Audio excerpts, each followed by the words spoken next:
தந்தை பெரியாரினுடைய 51வது நினைவு நாள்.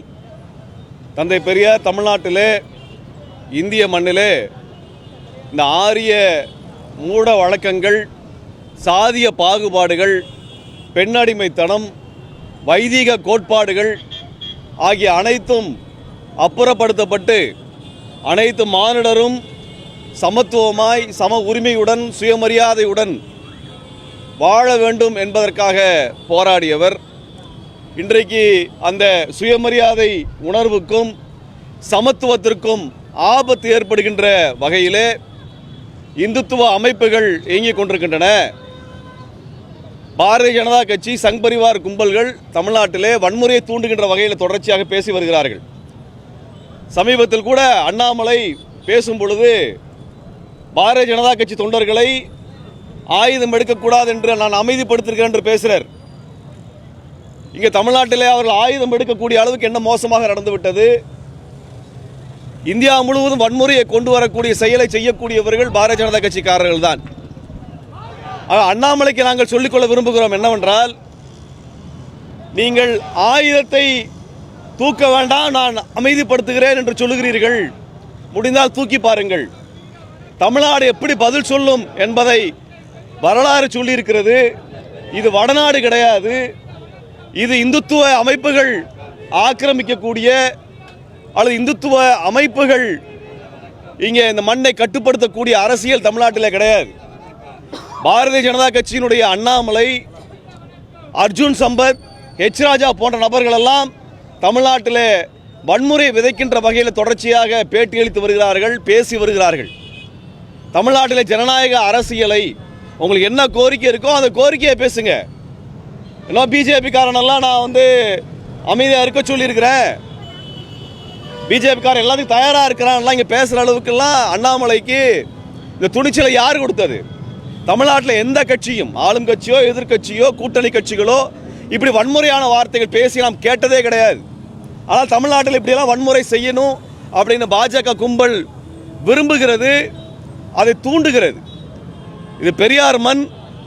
இந்த பெரியார் மண்ணில் வன்முறையின் மூலமாக சங்கிகள் அரசியலை நடத்தணும்னு நினைச்சாங்கன்னா அதை எதிர்கொள்ள நாங்கள் தயாராக தான் நிற்கிறோம்.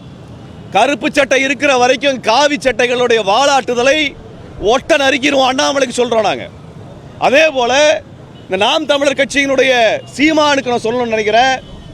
பெரியாரின் மேடையை பயன்படுத்திட்டு தமிழ்நாடு முழுவதும் அரசியல் மேடைகளில் ஏறி பெரியாரிய தொண்டர்கள், பெரியாரிய செயல்பாட்டாளர்கள் உருவாக்கிய அந்த நாம் தமிழர் கட்சியினுடைய தலைமையை ஆக்கிரமித்து விட்டு இன்றைக்கு பெரியாருக்கு எதிராக கொச்சையாக பொய்யான விஷயங்களை சங் பரிவார கும்பல்கள், பாரதிய ஜனதா கட்சி பரப்புற பொய்யை எல்லாம் நாம் தமிழர் கட்சியினுடைய தலைமை பரப்பி கொண்டிருக்கும் என்றால் நாங்கள் பார்த்து அமைதி காக்க மாட்டோம் என்று சீமானுக்கு நாங்கள் எச்சரிக்கை விடுக்கின்றோம்.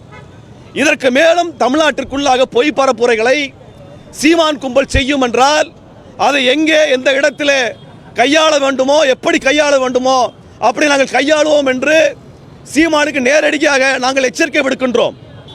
15 ஆண்டுகளாக ஈழப்படுகொலையை வைத்து ஈழத் தமிழர்களையும், தமிழ்நாட்டு தமிழர்களையும், ஈழ அரசியலையும் மண்ணோடு மண்ணாக மக்கச் செய்கின்ற வேலையை செய்த சீமானுக்கு, இதை வைத்து பிழைப்பு நடத்திய சீமானுக்கு தந்தை பெரியாரை பற்றி பேசுவதற்கு எந்த யோக்கியதையும் கிடையாது.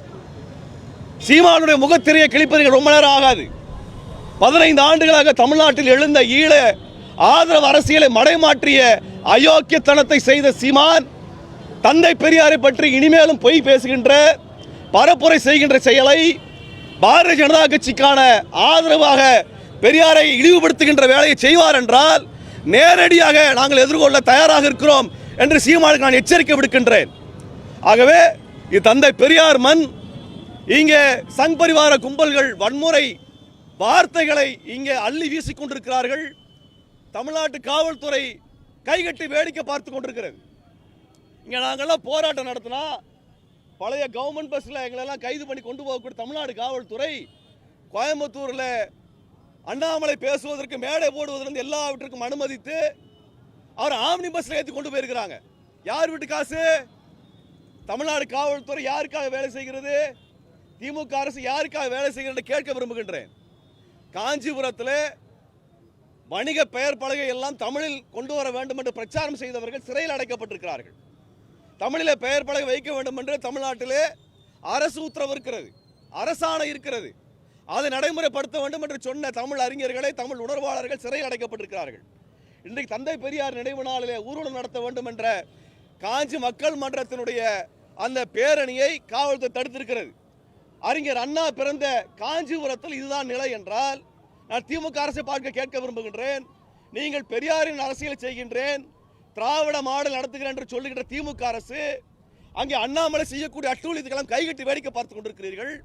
அர்ஜுன் சம்பத் இங்கே இருக்கக்கூடிய செயல்பாட்டாளர்கள் எல்லாம் நான் ஸ்கெட்ச் போட்டு தருகிறேன், நீங்கள் கொலை செய்யுங்கள் என்று ட்விட்டரில் வெளிப்படையாக எழுதுகிறான். அதை தமிழ்நாடு காவல்துறை கைகட்டி வேடிக்கை பார்க்கிறது. ஆனால் தமிழ் உணர்வாளர்களை தமிழ்நாடு காவல்துறை கைது செய்கிறது. பெரியாரினுடைய நினைவு நாள் ஊர்வலத்திற்கு அனுமதி மறுக்கிறது. ஆகவே வெறுமனே பெரியாரை வைத்து ஒரு நாடகம் ஆடுகின்ற அரசியலை முடித்துவிட்டு இந்த காவி சங்கிகளை களை எடுக்கின்ற வேலையை திமுக அரசு செய்ய வேண்டும்.